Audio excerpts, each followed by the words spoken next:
ऐका ना, विठुरायाला सोन्याची काय गरज, पण एका भक्ताने जे केलंय ना ते ऐकून तुम्हालाही आश्चर्य वाटेल. पंढरपूरच्या विठुरायाच्या चरणी रोज लाखो भक्त डोकं टेकवतात. वर्षानुवर्ष असंच सुरू असल्यामुळे विठ्ठलाच्या चरणांची थोडी थिडकी झीजही होत असते. हेच पाहून अहिल्यानगरमधल्या एका भक्ताने एक वेगळाच निर्णय घेतला. विशेष म्हणजे त्या भक्ताने आपलं नावही कुणाला सांगितलं नाही. त्यांनी थेट विठुरायासाठी सोन्याच्या पादुका अर्पण केल्या. या पादुकांचं वजन जवळपास अर्धा किलो म्हणजेच 446 ग्रॅम आणि त्यांची किंमत तब्बल 56,59,000 रुपये इतकी आहे. पण आता खरी गोष्ट ऐका, या पादुका बनवताना विठ्ठलाच्या चरणांचं मापच घेतलं नव्हतं. तरी जेव्हा त्या विठुरायाच्या चरणी घालून पाहिल्या ना तेव्हा त्या अगदी चपखळ बसल्या. हे पाहून मंदिरातील अनेकांना आश्चर्याचा धक्का बसला.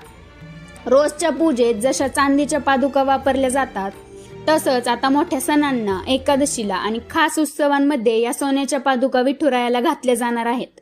यामागचा उद्देश एकच, आपल्या विठुरायाच्या पवित्र चरणांची झीज होऊ नये. म्हणूनच म्हणतात ना, विठुरायाला सोनं चांदी नको असतं, त्याला हवं असतं ते भक्तांचं मन.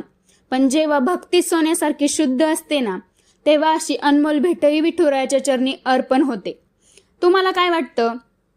माप न घेता पादुका चपखळ बसणं हा योगायोग होता की विठुरायाची कृपा?